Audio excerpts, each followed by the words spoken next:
nós estamos separando esse momento para pensar na Bíblia, para pensar em Deus, para aprender mais da Bíblia. E como pastor, eu não tenho motivo maior de alegria do que ter você aqui com a gente, estudando a Bíblia, juntos. Eu estou aqui junto com o pastor Antônio, meu amigo, companheiro aqui na batalha do ensino da Bíblia. E hoje nosso tema é fundamental, tem a ver com esperança, tem a ver com a volta de Jesus. Amém. O tema bom de se falar. Mas, pastor Antônio, você está falando de Jesus, tem que ter oração, não tem que ter oração? Com certeza. Por favor, ore para nós então. Querido Jesus, obrigado por ter nos ensinado a orar, especialmente quando nos reunimos em torno da sua palavra, nós recebemos o teu Espírito para nos iluminar, nos fazer entender e viver as tuas orientações. Obrigado, de modo especial, pela certeza da verdade de que o Senhor está voltando para nos buscar. Essa esperança vibra o nosso coração de muita alegria. Obrigado, Senhor. Faça isso nesse momento, que a gente continue vibrando cada vez mais com essa esperança no coração, através desse estudo de modo especial. Nós oramos em seu nome. Amém. Amém, amém. Não sei se você já ouviu falar desses versos, ou se você já ouviu falar da volta de Jesus, mas é um tema que traz esperança para muitos. É um motivo de esperança para muita gente levantar da cama para enfrentar o dia. Talvez falte isso na sua vida também, falte essa esperança. Pastor Antônio, quando a gente fala de volta de Jesus, nossa, surge uma pergunta aqui na minha cabeça. Jesus disse que onde estivessem 2 ou 3 reunidos no nome dele, que ele estaria ali também. Isso. Como assim Jesus vai voltar se ele já está aqui com a gente? Jesus Cristo, em São João 14, ele faz uma promessa. Na verdade, faz duas. As duas maiores promessas que Jesus Cristo fez para nós, meu querido irmão, querida irmã. A primeira é o tema dessa conversa, desse bate-papo. A segunda é a promessa da vinda do Consolador, o Espírito Santo. O outro, parecido com ele, o outro Consolador.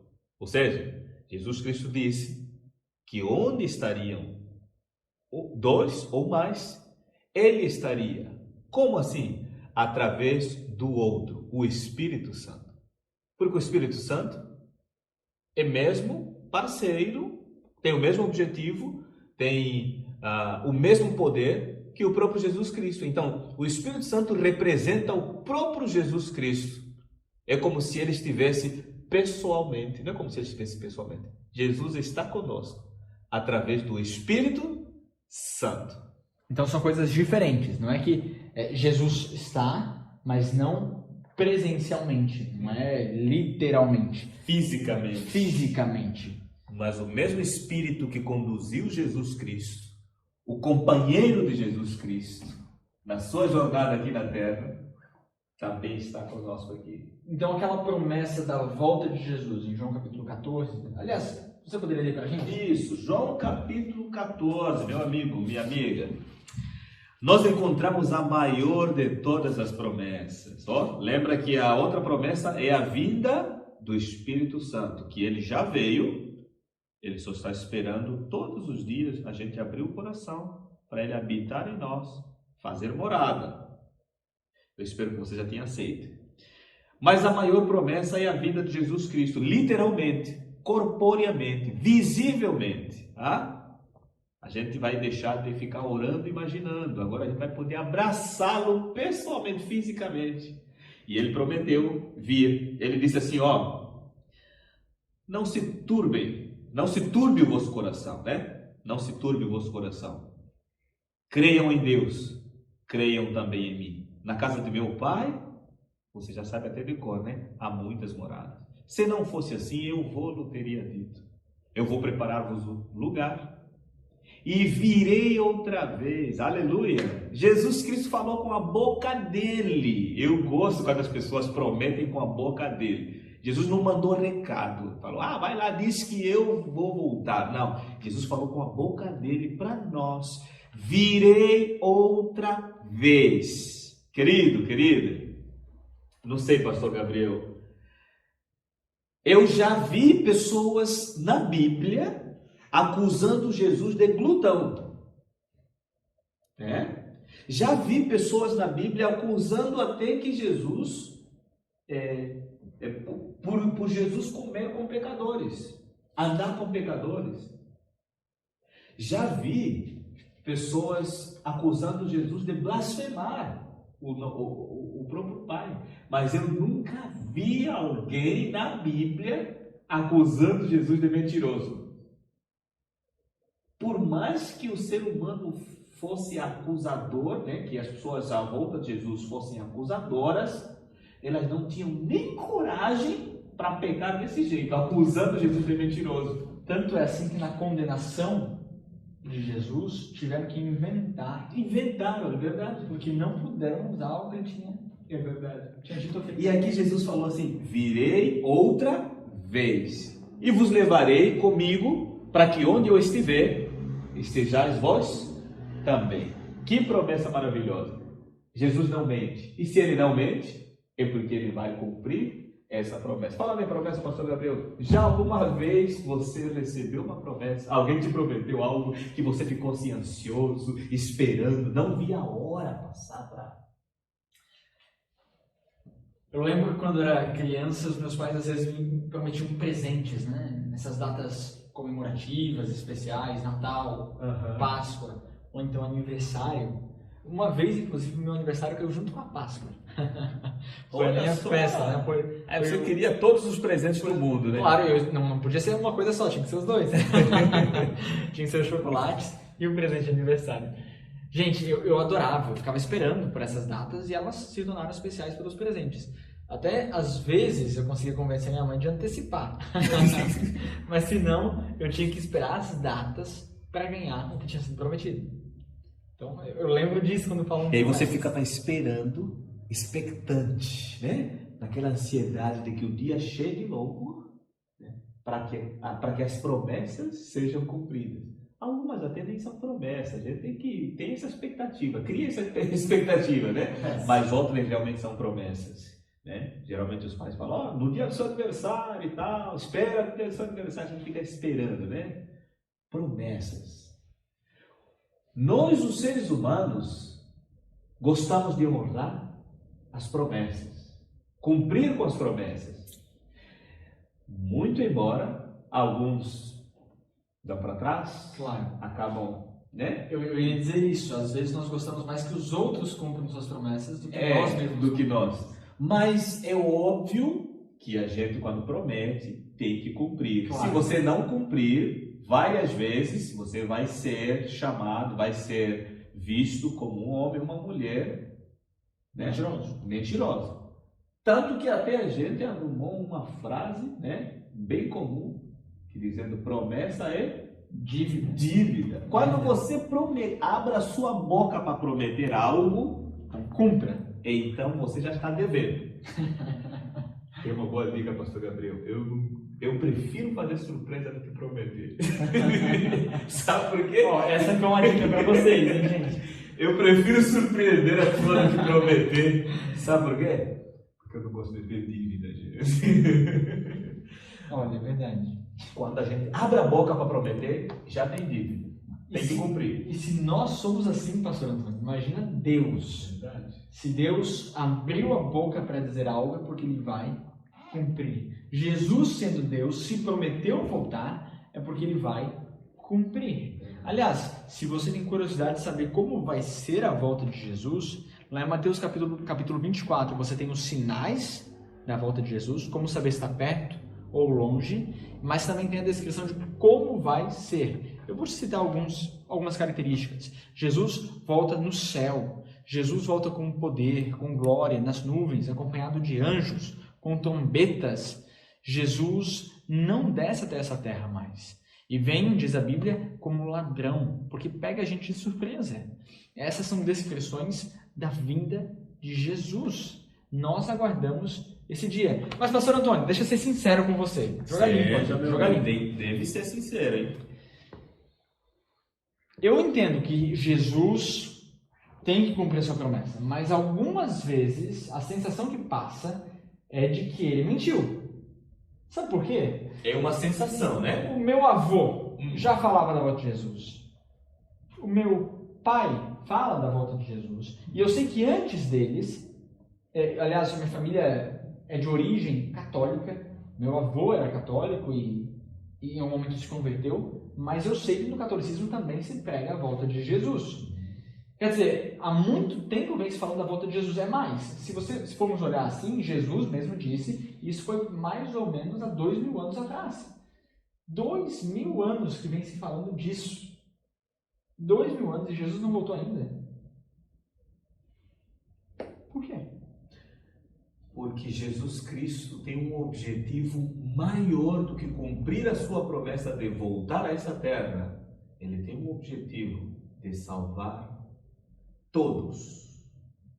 Pese embora nem todos aceitarão a salvação que ele oferece. Mas ele tem esse objetivo no coração, que este evangelho de salvação nele seja conhecido por todos. Segunda carta que Pedro escreveu, no capítulo 3, verso 9, o próprio Pedro, inspirado pelo Espírito Santo, ele diz o seguinte: o Senhor, Jesus Cristo, ele não está demorando em cumprir a sua promessa. Antes, pelo contrário, ele está sendo paciente ao extremo, não querendo que alguém se perca. Porque Jesus Cristo ele vai voltar, pastor Gabriel, meu amigo, minha amiga. Jesus Cristo vai voltar, isso é uma certeza. Quer você se prepare ou não, Jesus vai voltar. É uma promessa incondicional e ele vai cumprir. Mas agora, o mais importante não é se ele vai voltar ou não. O mais importante, pastor Gabriel, meu irmão, minha irmã, é como você está com Deus. Já parou para analisar isso? Se Jesus voltasse hoje, você está bem com Deus? Você está ajudando a outras pessoas a estarem bem com Deus? Como o mundo está? Você tem testemunhado, tem vivido uma vida como alguém que foi salvo por Jesus e que os outros percebam isso e se sintam inspirados também a aceitar Jesus? Então, Jesus Cristo vai voltar. Isso não depende do tempo, não depende de mim, não depende de você. Ele vai voltar, ele vai voltar. Ele nunca mentiu e não vai mentir. Mas aí a pergunta, como você está? Então, o problema, ou seja, o desafio não está no quando. O desafio talvez esteja no como eu estou. Pedir a volta de Jesus sem estar preparado e nem ajudar os outros a estarem preparados é como se você estivesse cheio, molhado, a roupa toda molhada de gasolina e você está pedindo fogo, está se aproximando do fogo. É um suicídio pedir o cumprimento da promessa da volta de Jesus. Se você não estiver preparado, você está pedindo suicídio. É forte, né, pastor Gabriel? Bem forte, claro. Isso nos faz pensarmos em nós mesmos, na vida que estamos levando. E é por isso que a volta de Jesus é motivo de alegria, mas de também reflexão. Motivo de alegria, e creio que vale a pena a gente mencionar isso, porque a volta de Jesus traz fim ao sofrimento desse mundo. A volta de Jesus traz uma renovação, uma transformação do mundo. O fim do sofrimento que nós temos comentado nos estudos anteriores. A volta de Jesus traz esperança para revermos as pessoas que nós já perdemos, que já morreram. Você não sabia disso? Lá em 1 Tessalonicenses, capítulo 4, verso 16 diz: porquanto o Senhor mesmo, dada a sua palavra de ordem, ouvida a voz do arcanjo e ressoada a trombeta de Deus, descerá dos céus e os mortos em Cristo ressuscitarão primeiro. A esperança que a Bíblia nos dá com relação à morte, que é talvez o maior dos problemas que o pecado trouxe, é de que um dia Jesus vai ressuscitar as pessoas que já morreram. Um dia elas vão ressuscitar. Lá em 1 Coríntios, capítulo 15, verso 51, acrescenta a seguinte ideia: eis que vos digo um mistério, nem todos dormiremos, mas transformados seremos todos, num momento, num abrir e fechar de olhos. Ao ressoar da última trombeta, a trombeta soará, os mortos ressuscitarão incorruptíveis e nós seremos transformados. Amém. Nós não ressuscitaremos de qualquer jeito. Se eu e você não permanecermos vivos até a volta de Jesus, nós vamos ressuscitar perfeitos. Isso quer dizer, meu querido, que se eu morrer antes da volta de Jesus, naquele dia, quando sair da minha tumba, vou sair sem óculos. Uau! Já imaginou? Sem glaucoma, sem não... miopia. E não vou estar usando lente. Não vou estar usando lente. Sem miopia, sem glaucoma, sem astigmatismo. É uma cirurgia de Verdade. Perfeito. segundos. Imagina comigo o paraplégico. Vai levantar caminhando. O cego vai levantar enxergando. O surdo vai escutar as trombetas tocando. As pessoas vão ressuscitar perfeitas. Mas se nós estivermos vivos, vai ser um piscar de olhos. No piscar de olhos eu vou ser transformado também. E isso meu querido, deixa eu ser bem claro, isso é para aqueles que aceitarem a Jesus. É por isso que o cristão prega com tanto fervor, porque quer ver os seus, quer ver as pessoas que ama, salvas. Quer que elas desfrutem da eternidade com Ele. Então, me desculpa, eu vou pregar para minha família, eu vou pregar para os meus amigos, porque eu amo muito eles e quero que eles sejam salvos. Quero que eles ressuscitem perfeitos. Quero que eles ressuscitem. Se eu não fizer isso, corre o risco de que eles não ressuscitem naquele dia. Pastor Gabriel, como ser humano, eu, você, nós, meu irmão, minha irmã, temos uma tendência de nos preocuparmos demasiadamente por coisas que não é da nossa conta. Por exemplo, o tempo, a data e a hora da volta de Jesus. Só que também, por nos preocuparmos tanto e demasiadamente por coisas que não são da nossa conta, a gente deixa de fazer as coisas que são da nossa conta, que são da nossa competência. Em Atos capítulo 1, aí começando no verso 4 até o verso 8, Jesus Cristo estava falando sobre a vinda do Espírito Santo, que ele iria para o céu e o Espírito Santo viria para estar conosco, como ele está conosco agora. Só que os discípulos fazem uma pergunta: Senhor, quando é que o Senhor vai voltar? Não, Jesus estava dizendo assim, depois Jesus disse assim: não é da vossa conta, não vos compete saber o dia e a hora que foi estabelecido pelo meu Pai. Eu estou falando para vocês que vocês precisam estar preparados, precisam estar cheios do meu Espírito, precisam estar preparados, precisam pregar a salvação em mim, nesse caso em Jesus Cristo, né? Vocês precisam viver o como, não o quando. O quando, deixa com o Pai, né? O Pai sabe. Então, às vezes a gente é tão ansioso pelo destino e se esquece de desfrutar do prazer, da alegria da jornada, da caminhada.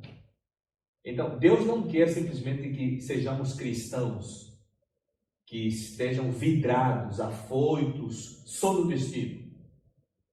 Às vezes, até como cristãos, a gente prega muito o novo céu e a nova terra. Está tudo certo, a gente precisa pregar e vibrar, esperar com ansiedade. Porém, existe uma verdade profunda e transformadora. Jesus, através do seu Santo e Bom Espírito, Ele quer caminhar conosco hoje, para que quando a gente chegar no destino, a gente desfrute o destino passando a eternidade com quem a gente já aprendeu a caminhar com Ele durante a jornada. Você vai começar a ter um equilíbrio. O prazer da jornada não está apenas no destino, está na caminhada também. Às vezes a caminhada é muito dura, difícil, e Jesus Cristo deixou bem claro. Ele disse assim: quando as coisas estiverem difíceis, cada vez mais difíceis, até Jesus comparou com as dores de parto de uma mãe que está para dar à luz. Disse assim: quando as dores estiverem, as contrações forem mais fortes, uma atrás da outra, rapidamente. Eu me lembro quando a minha filha estava para nascer, eu segui muito bem as orientações do Dr. Osemides, e ele me falou assim, eu até lembrei das palavras de Jesus. Ele falou assim: Pastor Antônio, quando as dores, as contrações forem sequenciais, é porque a bebê está para nascer. Leva a filha, leva a sua esposa para a maternidade, para o hospital. E assim eu fiz. Então, Jesus falou assim: quando as coisas estiverem piorando no mundo, estão cada vez pior, eu não vou chover no molhado. Você sente isso na sua vida. Você não percebe que esse mundo está cada vez pior. É isso mesmo. Jesus falou assim: quando você perceber, quando você sentir isso, pode erguer a sua cabeça ao céu e se alegre. Eis que Jesus está voltando. Então, quando a gente vê guerra na Ucrânia, guerra não sei lá onde, pai contra filho, filho contra pais e tal, essa maldade, toda essa bagunça que está virando o mundo cada vez mais, se lembre de uma coisa: fique triste porque o pecado que está imperando, mas também se alegre. Jesus está voltando. Nunca estivemos mais perto da vinda de Jesus do que nos nossos dias. Amém. Amém. Meu querido, se você quer se preparar para a volta de Jesus desde hoje, quero orar com você. Se você quer que essas palavras do pastor Antônio sejam realidade na tua vida, não deixa de fechar teus olhos e orar, e de verdade, entregar nas mãos de Deus a tua vida. Amém. Vamos orar? Senhor Deus, nós queremos começar a preparação para a tua volta hoje. Que a volta de Jesus comece hoje para a gente. Que a gente aproveite a caminhada, apesar dos pesares desse mundo. Que a gente aproveite a caminhada até a vinda de Jesus. E que naquele dia a gente possa erguer a cabeça confiante. Não porque nós somos melhores, não porque nós não erramos, mas porque conhecemos ao Jesus que estará voltando. Deus, se tem alguém me assistindo que quer, que hoje, que agora está pedindo com esperança, com desejo, para que o Senhor entre na vida dela, então, por favor, Deus, traz essa esperança para essa pessoa. Amém. Em nome de Jesus Cristo. Amém. Amém. Amém. Meu querido, foi um prazer estar com você. No nosso próximo estudo, nós vamos abordar esse assunto de como Deus julga. Como é que alguém fica salvo ou não? Como é que é o juízo de Deus? Não perca, a gente se encontra lá. Pastor Antônio firme e forte. E se Deus quiser, você também um dia explicando a Bíblia para outras pessoas também.